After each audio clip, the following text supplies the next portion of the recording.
Welcome to my channel. ఈరోజు ఆంధ్రప్రదేశ్లోనే చాలా విశేషమైన కోటప్పకొండ గురించి చెప్పుకుందాము. ఇక్కడ శివుడు దక్షిణామూర్తి స్వరూపంలో ఉంటాడు. ఆంధ్రప్రదేశ్ రాష్ట్రంలో ప్రసిద్ధి అయిన పల్నాడు జిల్లా అలాగే నరసరావుపేట మండలం ఎలమంద గ్రామ సమీపంలో కలదు.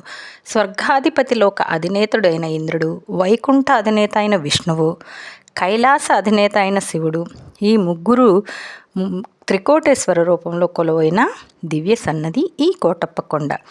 ఈ కొండకు యలమంద కొండ అని కూడా అంటారు. ఈ కొండకు ఎటువైపు నుంచి చూసినా 3 శిఖరాలు కనపడతాయి. ఇక్కడ గొల్లభామ శివుడికి చాలా విశేషమైన సంబంధం ఉంది. గొల్లభామ కింద కొండ నుంచి ప్రతిరోజు మెట్లెక్కి పైకి వెళ్ళి శివుడికి ప్రసాదాన్ని నివేదించేది. ఆమె నిండు చూలాలిగా అనగా గర్భవతిగా ఉన్నప్పుడు పైకి ఎక్కలేక మధ్యలో ఆగింది. అప్పుడు శివుడు కిందకే వచ్చి ఆమె ప్రసాదాన్ని స్వీకరిస్తాడు.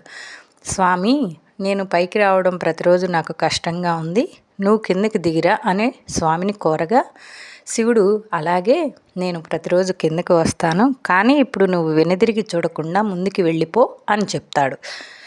ఆమె వెనుదిరుగా శివుడు ఆమె వెనకే కిందకి బయలుదేరతాడు. అప్పుడు కొండ ప్రకంపనలకి ఆ శబ్దానికి భయపడి గొల్లభామ వెనక్కి తిరిగి చూస్తుంది. ఆ వెనక్కి తిరిగి చూసి అక్కడే శిలగా మారిపోతుంది. అందుకే మెట్లు మార్గాన్ని వెళ్ళేవాళ్ళు ముందు గొల్లభామను దర్శించి అక్కడి నుంచి శివుడిని దర్శిస్తారు. ఆమెకి అక్కడ మందిరాన్ని కూడా ఏర్పాటు చేశారు.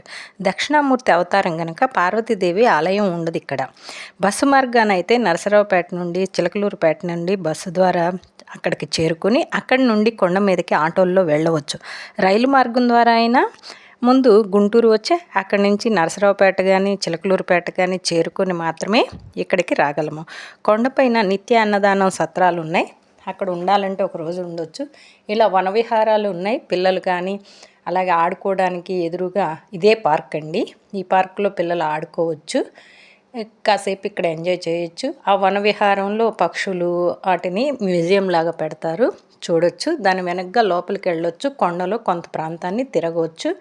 అలా తిరుగుతూ అక్కడ ఎంజాయ్ చేయొచ్చండి. ఇక ఇదేనండి నందీశ్వరుడు. ఈ నందీశ్వరుని దర్శించుకొని ఇక్కడ దీపాలు వెలిగించుకుంటారు. అంటే గుడిలో మనం ఏమి చేయాలి కాదు కనుక ఇక్కడే నందీశ్వరుడికే ముందు పూజలు చేస్తారు. అక్కడి నుంచి ముందుకి వస్తే శివుడి రూపం ఉంది. ఇది చాలా బాగుంటుంది. అందరూ ఫొటోస్ దిగుతారండి ఇక్కడ. అక్కడి నుంచి మెట్లు ఉంటాయి. కొద్దిగా ఆ ఎత్తులో ఆలయం ఉంటుంది. మెట్లు పూజ మొక్కుబళ్ళు ఉంటూ ఉంటాయి. మెట్లు మార్గాన్ని నడిచి వస్తూ మెట్లు పూజ చేసుకుంటూ స్వామిని దర్శించుకుంటారు. విడి రోజుల్లో చాలా అంత రద్దీగా జనాలు ఏమీ ఉండరు, కానీ మనకి శివరాత్రి రోజు ఇక్కడ జనం భక్తులు పోటెత్తుతారండి. అంటే సంవత్సరం మొత్తం తిరుపతికి వెళ్ళిన అంతమంది కూడా శివరాత్రి రోజు ఈ ఒక్కరోజే ఇక్కడ ఉంటుంది. ఆ రోజు వెంకటేశ్వర స్వామి తలనొప్పితో పండు మిరియాల పట్టు వేసుకొని పడుకుంటాడు అని అంటూ ఉంటారు మన పెద్దవాళ్ళు. అంటే అంతమంది జనం ఈరోజు ఇక్కడ ఉంటారు. ఈ దేవ దర్శనం చేసుకొని కొంచెం ముందుకు మెట్లెక్కి కొండ పైకి వెళ్తే అక్కడ ఇట్లాంటి ఉయ్యలు కట్టే చెట్టు ఉంటుంది. అక్కడ పిల్లలు లేని వాళ్ళు ఉయ్యలు కడితే పిల్లలు పుడతారని వాళ్ళ నమ్మకం. అక్కడ నాగవేస్వామి పుట్ట ఉందండి. ఆ ఉయ్యల దాటి కొంచెం ముందుకెళ్ళగా మనకి నాగవేస్వామి పుట్ట కనిపిస్తుంది. భక్తులు ఇక్కడ పూజలు చేసుకుంటారు. అలాగే అద్దాల మేడని ఎందుకో నిర్మించారు, కానీ దీన్ని బాగా మెయింటైన్ చేయలేదు. గతంలో బాగా వైభవంలో ఉండేది, ఇప్పుడు అంతగా ఏమీ లేదండి. ఆలయం మాత్రం చాలా బాగుంటుంది. ఒకరోజు మనం ఇక్కడ ఉండడానికి, చూడటానికి, పిల్లలకి ఎంజాయ్మెంట్కి అలా బాగుంటుంది. దైవం కూడా ఇక్కడ చాలా ప్రశాంతమైన వాతావరణంలో ఉన్నాడు. మనం ఇక్కడ ఉండాలి అంటే సత్రాలు ఉన్నాయి. తక్కువ ఖర్చుతోటే రూములు ఉంటాయి. ఆ రూముల్లో మనం బస చేయొచ్చు. అలాగే విఘ్నేశ్వరుడు అండి, విఘ్నేశ్వరుడిది ఇట్లా మార్గ మధ్యాన అక్కడొకటి పెద్ద పెద్ద విగ్రహాలను పెట్టారు. కొండ మీద అంత విగ్రహాలను చూస్తే మనకి మామూలుగా ఉండదు. ఇక్కడ అలాగే బ్రహ్మ, విష్ణువు, మహేశ్వరుడు ముగ్గురి ప్రతిరూపాలు పెద్ద పెద్దవి, అలాగే వినాయకుడి పెట్టారు. చాలా బాగుంటుందండి. ఒక్కసారి మీరు ఎవరైనా ఇప్పటి వరకు రాకపోతే విజిట్ చేయడానికి చాలా చూడదగ్గ మహిమాన్విత ప్రదేశం అండి ఇది. ఈ వనవిహారం చెప్పాను కదా, ఇలా పార్క్స్ అవి అని చాలా బాగుంటుంది. పోతూ అయినా రిటర్న్లో అయినా చూడొచ్చు. ముందు దైవ దర్శనం చేసుకొని రిటర్న్లో చూసుకొని కిందకి వెళ్ళి బస చేసినా బాగానే ఉంటుంది. కాదు మెట్లెక్కి మేము చూడాలి అనుకుంటే మెట్లు మార్గం కూడా ఉంది. అక్కడ కూడా మీరు మీ ప్రయాణాన్ని కొనసాగించవచ్చు.